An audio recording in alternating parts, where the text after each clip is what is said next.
So I'd like to give you a really simple way to stop overthinking on the basketball court. And we've all had games where we're so stuck in our heads, worried about what our coach might be thinking about us, worried about making a mistake, how many points have we scored, how well are we playing versus another player, that it almost feels like we've faded into the background of the game and we're watching it happen around us while we have this running conversation with ourselves in our minds about how the game is going. And this is so common. For me, it was the most frustrating state to be in. It felt like I was locked in this prison of the mind. And what most players inevitably try to do when they get locked in that prison is to think their way out of it. Well, of course this never works, right? Because we can't solve a problem of overthinking with more thinking. It's like trying to put out a fire with more fire. It's never going to work. And so the antidote to thinking is actually feeling. So the method that I'll offer you is, as soon as you find yourself sort of locked in this mental prison, relax the physical body. Okay, relax the physical body. We have a core principle here at Deep Game that the mind and the body will always mirror each other. And so if there's tension in the mind, there will always be tension in the body as well. We see this when our face gets really scrunched up when we're deep in thought. That tension is throughout our entire body. So if we relax the physical body, the tension in the mind actually relaxes as well because they mirror each other. So we don't actually have to try to relax the mind. Just by relaxing the body, the mind automatically relaxes. Now, as you do this, with the body relaxed, begin to slow down and soften your breath at the same time. And there's an analogy we've used in the past that the breath is sort of like the wind of the mind. When you're on the beach and the wind is howling and the waves are really choppy, when the wind finally goes still, those waves naturally go still as well. And the waves of the mind, in other words, your thoughts, will go still as the wind of the mind, your breath, slows down and becomes softer. So relaxing the physical body, slowing down and softening your breath, that will pretty much instantly, but more importantly, it will naturally and effortlessly begin to still your mind as well at the same time. So once again, I want to emphasize this here. We don't have to try to stop our mind from thinking. We just relax the body and slow down our breath, and the mind naturally stops thinking so much. But as you do this, there's one final trick I want to offer you. Start to feel your feet on the ground. Literally feel the sensation where your feet make contact with the floor. And this is an old principle in like Tai Chi and Qigong and some schools of yoga and Chinese medicine. As soon as you feel your feet on the ground, energy begins to sink from the top of your head down your body. And the overthinking problem in those schools of thought is nothing more than just too much energy locked in the head. So what we want to do is drop that energy down and sink it, and actually you start to ground yourself. This combination of these three things, I would say do this right now so you can actually have an experience of doing this and what it really feels like.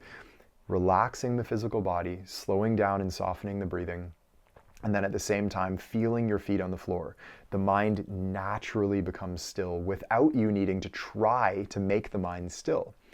Whenever you find yourself in that like overthinking loop during a game, just take a moment and do this. If it's during a break in a play, you can do it standing up, you can do it sitting on the bench, you can do it before games when you feel yourself a little bit nervous and overthinking what you want to have happen in the game.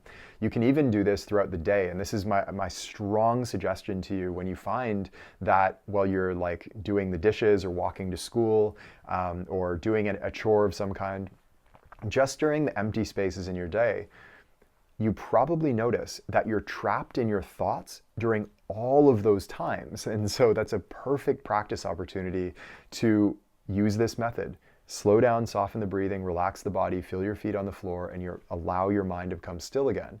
And the more you train this habitually, the more automatically it will come to you during games when you actually need it most, right? This is something that we want to practice throughout our days so that it's there for us, just like we don't step on the court and try to take a game-winning three the first time we ever shoot a three. We're not saving this for the game, we're practicing it on an ongoing basis. So just to recap all of this, we don't think our way out of an overthinking problem. We relax the physical body, slow down and soften our breathing, and feel our feet on the floor so that the mind can naturally become still. And we have a law here at Deep Game that I'm sure you're very familiar with by now, but the law of presence states that performance increases as thought decreases. And this means that the more our attention is stuck up here in the thoughts in our mind, the less attention we're actually paying to what's happening in the game. And so the more our performance will suffer. And the more our attention is placed on what's happening in the game, the less it's up here in our thoughts. And you've probably noticed that during all of your best games, you have the least thoughts going through your mind. You're just out there, not worried about anything, just like relaxed into the rhythm of the game and playing it spontaneously and creatively and effortlessly. Versus your most frustrating games are probably the ones where you're the most stuck in your thoughts, worried about how the game is going, worried about making a mistake, kind of like playing passive and hesitant, and just trapped in that good old-fashioned jail cell of the mind that we need to break you out of with this technique. Okay, so I hope that this helped you out. This is such a common issue for so many up-and-coming players, but practicing this technique will help you master it, and you will not have problems with overthinking again. Hey, it's Taylor. I hope you enjoyed today's episode. And if you did, the best thing to do right now while it's fresh in your mind is to head over to deepgame.com and join us in our free masterclass. Now, this is where you'll learn all 8 laws of the deep game and all of the fundamentals that you need to know about the part of basketball that's played with the mind. We've had players call this the best hour of basketball learning of their lives, and it's completely free right now. So head over to deepgame.com to join us, and I will see you there.